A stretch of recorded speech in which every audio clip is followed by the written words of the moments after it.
Villain origin stories are going to be the trend of the future, and these two have paved the way. Hello there, my name is Tay and I'll be your host today, and on this week's Odd Movie Comparison, we take a look at the two most anticipated villain origin stories. It's Cruella versus the Joker. Roll the clips!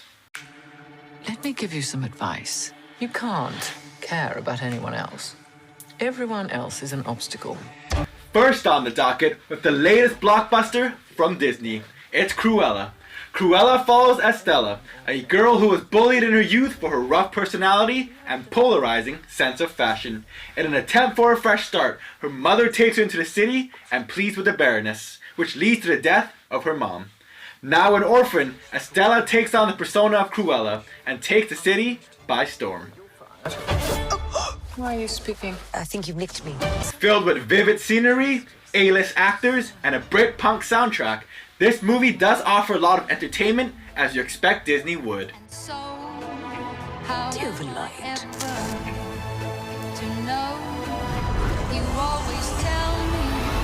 Get her. This doesn't have to be a scene. It really, really does. My mother always tells me to smile and put on a happy face. Next up is the Joker, which follows the mentally ill Arthur Fleck, trying to do the best he can in a society that's forgotten the marginalized. Struggling to take care of his mother, he seeks out Thomas Wayne, of whom which his mother has convinced him it's his father, for a little love and acknowledgement. Is it just me? Or is it getting crazier out there? Going to be honest with you, it was uncomfortable, dark, and unbelievably well crafted, which traded the action-heavy path of The Dark Knight for a deep window into society with a realistic touch. Rock clouds in the sky, you'll get by. What? If you smile to your fear and sorrow. While they are both origin stories, they both take a drastically different approach for movies. However, let's go through some of the few similarities that they do have. A villain origin story set in the angst of the Gen X era? Check. A mother begging a millionaire for help, which leads to our main character spiraling into a world of darkness and villainy? Check. A social commentary on the marginalized, ironically used to pump up the wallets of megacorporations? Double check. Both movies have an unbelievable costume design, with a perfect setting tailored to our characters.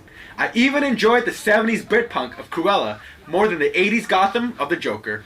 However, while both these movies are north of 2 hours, the Joker makes the most of his time by crafting a dark, tense, and disturbing movie with a coherent storyline. The way it unfolds is just a dive into the world of poverty, mental illness, and the cruelty of the big bad city. Cruella was always kinda crazy at a young age and embraced it, while Arthur tried really hard to fit into society and was pushed out beyond his limits. In a twisted way, Arthur kind of earned the stripes more than Cruella did for the likes of villainy. Back to Cruella. Cruella was a mash between The Devil Wears Prada, Ocean's 11, and a whole other slew of cliches that added no value to the story. Hindered by the fact that Cruella belongs to a child-friendly tale and belongs to Disney as well, it was unable to fully delve into darkness, sadness, and madness that a true villain deserves. Don't worry, there's lots more bad things coming. Now, Cruella wasn't as bad as everybody said it was. With an endless budget and one of the best post-production teams in the world, it was still entertaining and a good second-tier choice for family night.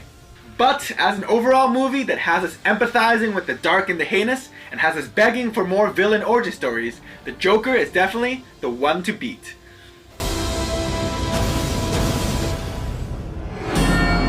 If you just smile. Since we're going down the rabbit hole, what villain would you think make a really good origin movie?